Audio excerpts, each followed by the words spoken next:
Bonjour mes amis, j'espère que vous allez bien. Un petit oracle sur les vies antérieures. Alors, on est parti.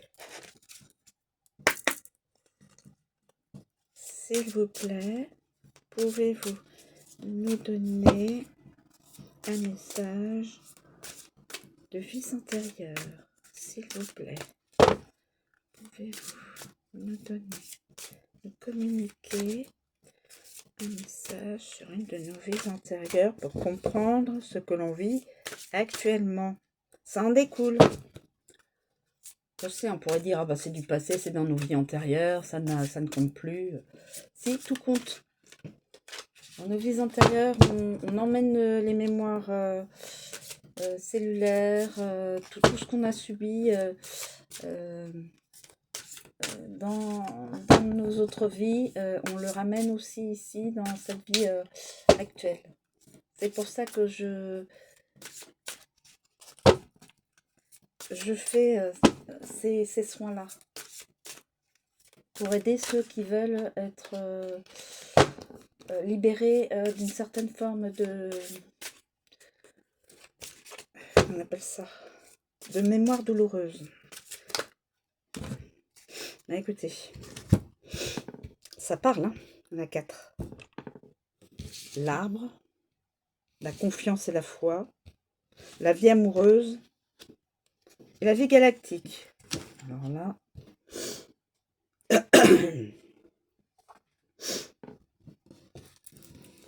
toutes les 4 sont tombées. Donc, renversées. Alors, je vais vous lire ce que Dorine Virtue et Brian L. Weiss ont donné comme interprétation. Arbre.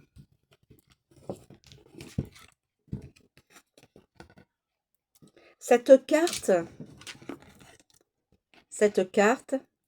indique que vous avez une relation particulière avec les arbres. Jadis, en particulier dans les cultures des Celtes et de l'Europe de l'Est, les arbres étaient considérés comme sacrés. Les druides recherchaient leurs prophéties dans les chênes et les anciens guérisseurs utilisaient pour leurs médicaments des ingrédients provenant d'arbres comme l'écorce du saule. Votre connexion aux arbres peut relever du domaine spirituel, y compris l'aptitude à recevoir des messages des arbres. Dans certains cas, ces arbres apparemment non conscients sont animés d'une âme véritable et on les appelle hommes-arbres. Vous avez peut-être été un homme-arbre ou un deva d'arbre dans cette vie ou dans une vie antérieure. Cette carte vous demande de passer plus de temps en communication avec les arbres pour la guérison, la connaissance et la paix intérieure. Donc tous ceux qui aiment la nature et précisément les arbres sont peut-être liés dans une vie antérieure aux arbres. Alors ensuite, confiance et foi. Un peu. Confiance et foi. Alors, confiance et foi. Alors, la confiance et foi.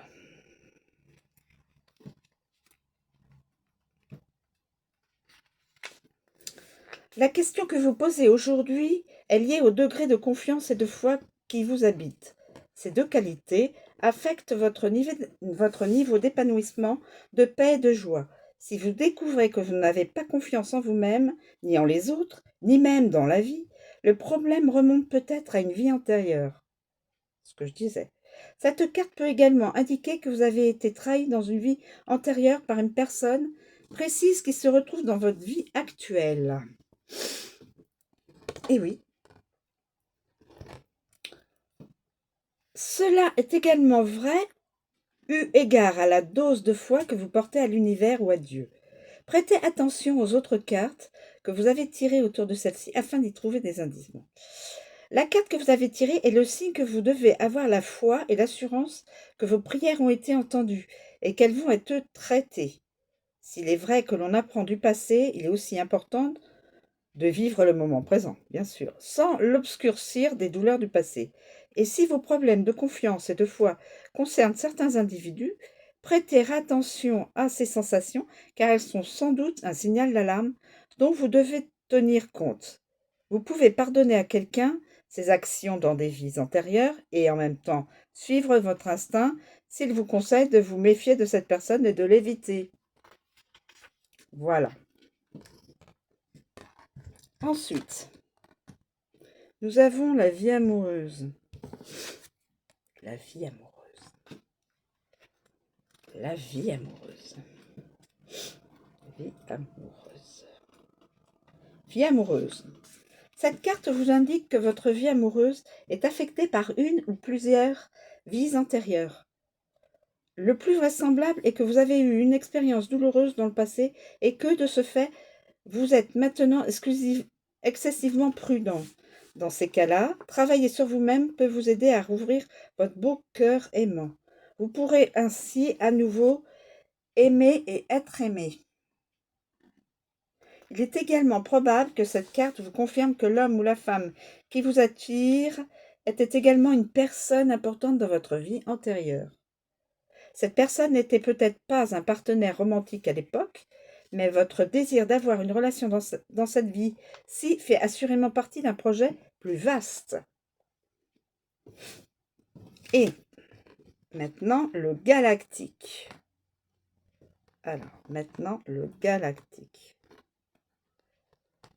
Galactique. Alors, galactique. Galactique. C'est peut-être la première fois que vous vivez sur cette planète. Si c'est le cas, vous vous y sentez probablement étranger, comme si vous n'aviez pas votre place ici. Les coutumes terrestres que sont le mariage et la paternité ou la maternité ne vous sont pas naturelles, si bien que vous ne les appliquez peut-être pas. De même, les terriens sont peut-être à vos yeux très violents, physiquement, psychologiquement et émotionnellement. Votre nature extrêmement sensible est peut-être agressée par de telles énergies négatives. Vous voulez simplement vous entendre avec tout le monde et être aussi agréable que possible. Votre compassion aide à désamorcer les tensions du monde, faisant de tout l'univers un endroit plus pacifique. Vous trouvez peut-être les relations sur Terre déroutantes et vous vous sentez plus à l'aise avec la technologie ou la thérapie énergétique. Si vous rencontrez d'autres gens des étoiles, vous découvrirez les affinités que vous recherchez. Les personnes des autres planètes, ayant tendance à être timides et mal à l'aise en société, peut-être devriez-vous aller là où elles se rassemblent. Forums en ligne, cours d'informatique, conférences sur la science-fiction, sorties de plongée sous-marine et cours de Reiki. Voilà, ces 4 vies intérieures. Évidemment, je suppose que c'est 4 personnes bien distinctes. De toute façon, c'est du général. Ça ne pourra parler pas à tout le monde, hein, toutes ces cartes. Et c'est donc dans l'intemporel. Je vous remercie donc de me suivre. Je vous souhaite une très bonne journée et je vous dis à bientôt.